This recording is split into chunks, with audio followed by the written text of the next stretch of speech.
Hanna, who will tell us about gastric cancer, vision of systemic therapy administration.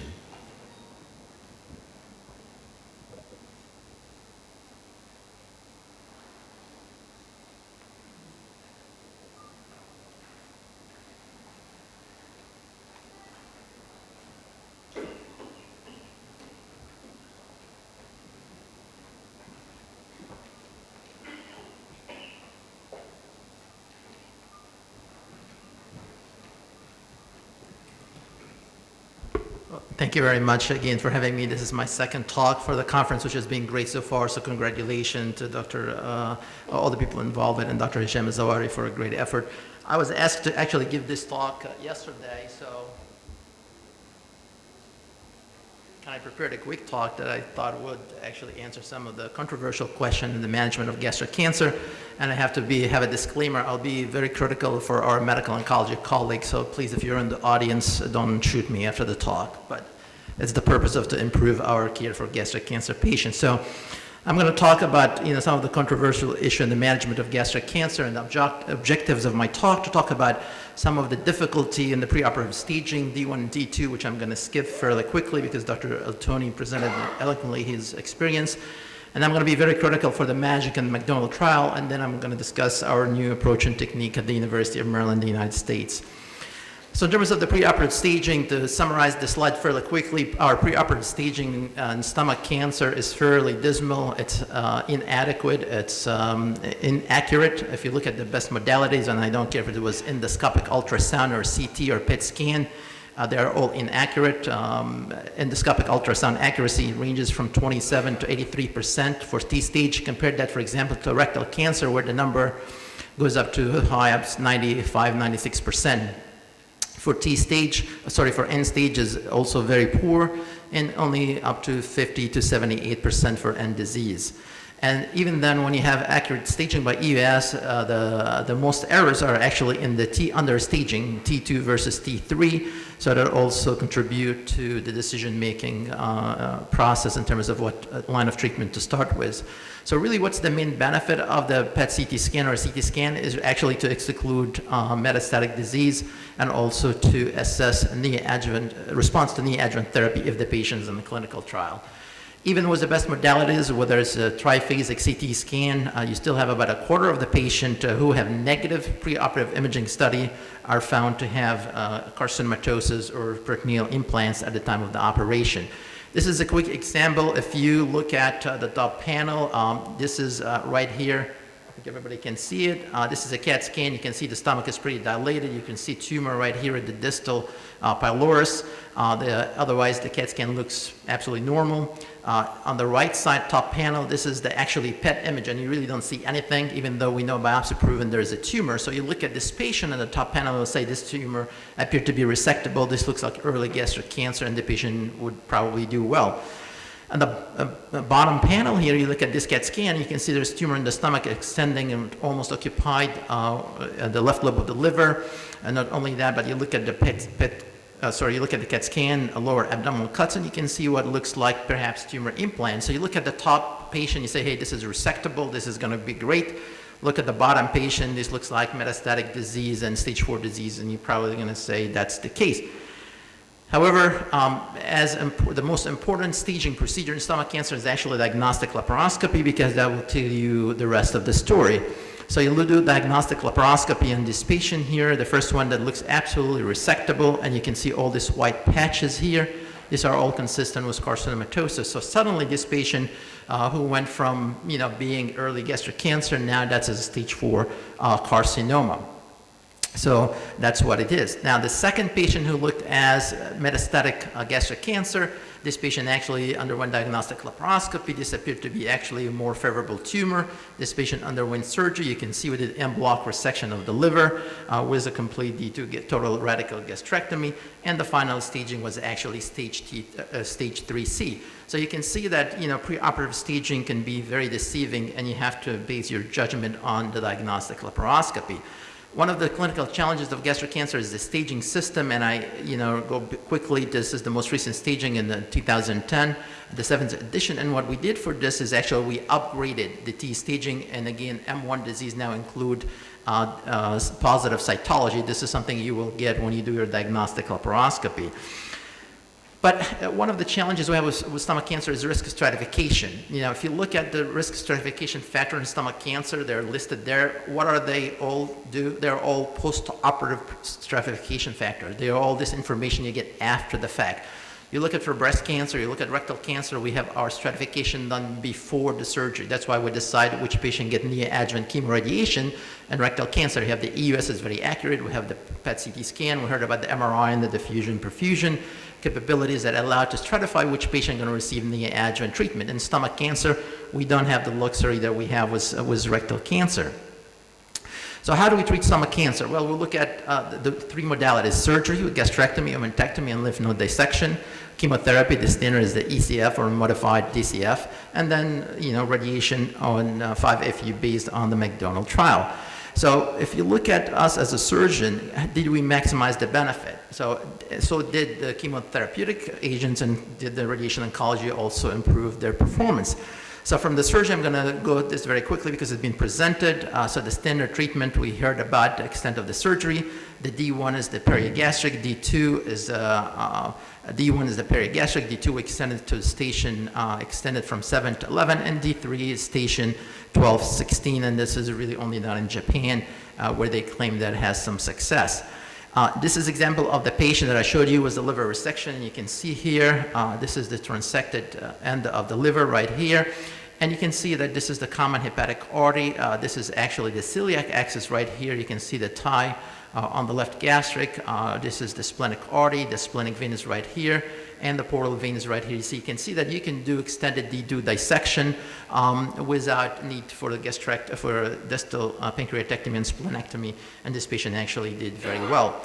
I'm going to skip this slide. You heard about it, but I'm just going to give you an update on the outcome of the Dutch trial, which is the D1, D2. Original publication suggested there was no difference in terms of the outcome and survival. And if you look at the reason, was that because of the mortality. The mortality was 10% versus 4% in the D1 group. However, when you do exclude the hospital death or excluded, survival rate improved to 32% for D1 and jumped to 39% for D2. And at 15-year follow-up, which was published a couple of years ago, the same trial, the Dutch trial, you can see that the gastric cancer-related mortality, the chance of dying from the gastric cancer, was 48% for D1 and was much less at 37% for D2, with a significant p-value. So clearly, the data support that D2 is the standard of care for gastric cancer. Anything like that is not workable. The bottom line is you do not do an ulcer operation for stomach cancer because the patient will not do well. So what's the issue of the lymph node? What is it, the number or is it the distribution? Well, this is actually, there are 4 manuscript papers that look into the function of survival based on the lymph nodes. And what you notice on the table, if you go down the line here, down the table, what you notice, as the number of lymph nodes increase in the specimen, your 5-year survival goes up. Take, for example, T3N1 disease. You have 1 to 9 nodes, your 5-year survival is only 14%. You go down to, if you have 40 nodes in the specimen, you come down here and your 5-year survival is 50%. So it's the matter of creating more nodal disease, will improve the survival, and probably because you improve the staging of the patient. Okay, so look at the treatment. Either you have a choice. Either you treat the patient with neoadjuvant therapy, that's based on the MAGIC protocol, or adjuvant therapy, which is the McDonald trial. What's the advantage and the disadvantage of each one of them? Quickly, the neoadjuvant is the MAGIC trial, better tolerated. The patient did not have a big operation as yet. There's intact blood supply to the tumor. There's increased odds of complete response. Obviously, early exposure of micrometastasis to the chemotherapy, and then you improve tumor symptoms very quickly, especially if the patient has difficulty eating. Obviously, you select patient with favorable biologists. If the patient developed metastatic disease during treatment, obviously he's not going to have an operation. Adjuvant therapy, and on the other hand, his decision to treat is based on the actual risk stratification because you obtain this information from the operation. It may decrease postoperative morbidity because you're doing it after the patient has tolerated the surgery, and then avoid unresectability due to disease progression, but that's probably a function of tumor biology and not function of the adjuvant therapy. So let's look at the McDonald versus the MAGIC. We're going to compare them head to head. And when you look at the both what the first thing you do, if you look at the date of publication or when the patient was accrued, the McDonald trial accrual was from 1991 to 1998. The MAGIC trial was from 94 to 2002. So essentially, we're treating gastric cancer patients based on a data that's over 10, 15, 20 years old. Tell me another cancer that we treat, whether it's a breast, colon, liver cancer, that's based on 10 years data. In fact, we treat rectal cancer and breast cancer on a data that changes every 6 months or a year. So clearly, our medical oncology and radiation oncology colleagues had fallen behind in terms of improving the outcome. I'm not going to go through the details of the study, but if you look at from the surgical perspective, if you look at the McDonald trial, you find that the D2 rate was only 10%, while the D2 gastric resection and the MAGIC trial was 40%. And the R0 resection, complete resection, was 100% in the McDonald because it was an adjuvant trial, versus it was only 66.4% for the MAGIC trial.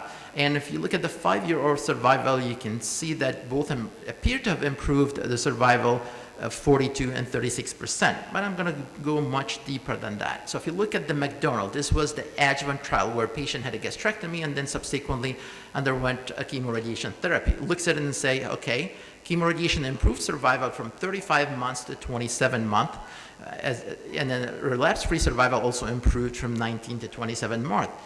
So if you look at the survival curve and you look at the manuscript, and as a surgeon, when I look at this, or if I tell my patient, I'm going to increase your survival, 5-year survival, from 25% to 42%. Okay, so that is about 70% survival benefit. There is no one in this room, if you have gastric cancer, you would tell me, I don't want the adjuvant therapy. This looks like significant improvement in survival, 70%. But as a surgeon, look at it differently. I'm going to look at it a completely different way. What I'm looking here, there means out of this survival curve, there are 58%. If you have 100 patients, 58 patients died even with the chemoradiation. And also that means there is 25 patients out of the 100, 25% survived without the chemoradiation at all. So the true really benefit of this study is 17%. That means for each 17 patient you benefit, you had to treat 100 patients. That means about 83 out of the 100 patients received no benefit whatsoever, but nothing except this morbidity associated with the chemoradiation. What we know also from the McDonald trial, if you look at the relapse, where did they fail, and you look at the relapse failed, actually overall was significant from 52 to 76, but local and regional recurrence was actually, that's where most of the benefit is, but there was no benefit in systemic recurrence. So clearly the MAGIC trial tells us that yes, we can decrease the local regional recurrence rate, but not the systemic failure. I'm going to go to the MAGIC trial. I'm going to skip this for the sake of time. Look, here's the MAGIC trial survival curve. Again, the 5-year survival improved from 23% to 36%. That's about 52% survival benefit. And I'm going to do the same analysis. That means that 64% died even with the perioperative chemotherapy they get. That means there was no benefit whatsoever. And also means 23% survived without perioperative chemotherapy. So the actual benefit was only 13%. That means for each 100 patients you treated, you only benefited 13 patients. 83 patients received nothing but the side effect of the chemotherapy. So that you can tell why I'm so critical of the MAGIC. So why did we fail? The reason we fail is because to understand why we fail, we have to understand the pattern of the recurrence and the timing of the recurrence. I'm going to skip this very quickly because of the sake of time. I'm going to show you another interesting study that's actually come from the Far East. This is looking at the timing of the recurrence. This is looked at over 1,200 patients who underwent D2 resection, a minimum of D2 resection in China, and this patient received adjuvant chemotherapy. And look at the survival curve, and what you'll find that there is early rise at 6 months, peaked at 1.5 years, and then a late rise at 7.5 years.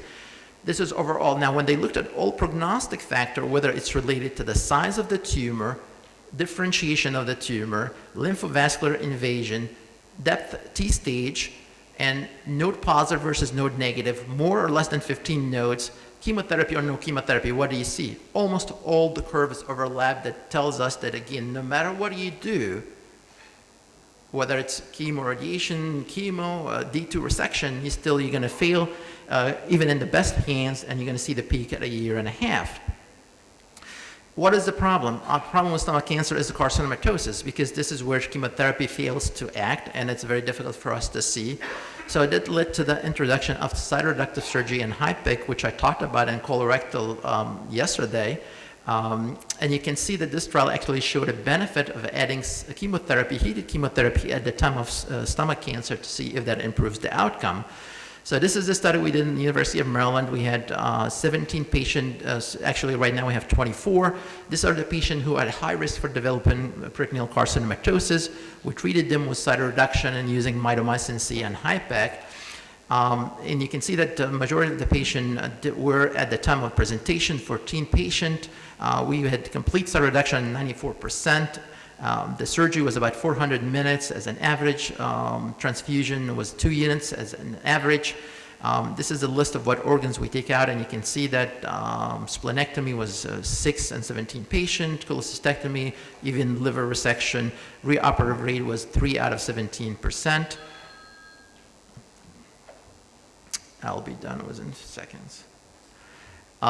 If you look at our admission to the surgical intensive care unit was only 12%. Most patient goes to the floor.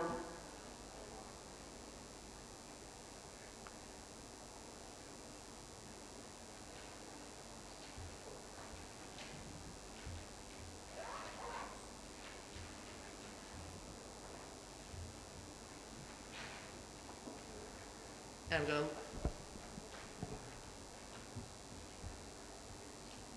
So going quickly at the survival curve, you can see that our 1-year survival, these are 17 patients who all had very advanced disease. 1-year survival was 92%, 5-year survival was 20%, and a median survival time of 700 days, 2 years. Looking specifically at stage 4 patients who have obviously metastatic disease, you can see that their 5-year survival is 19%. Compare that to the SEER database, which looks at all stage 4 stomach cancer in the United States, and 4% was a median survival of over 2 years. And that's quite remarkable for stage 4 stomach cancer, where the average survival is less than 6 months.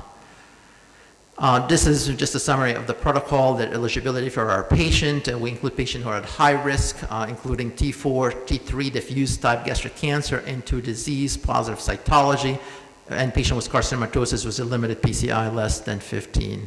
And I think I'll stop right here, and thank you very much. Appreciate it. Questions will be at the end, is that correct? Yes. Okay.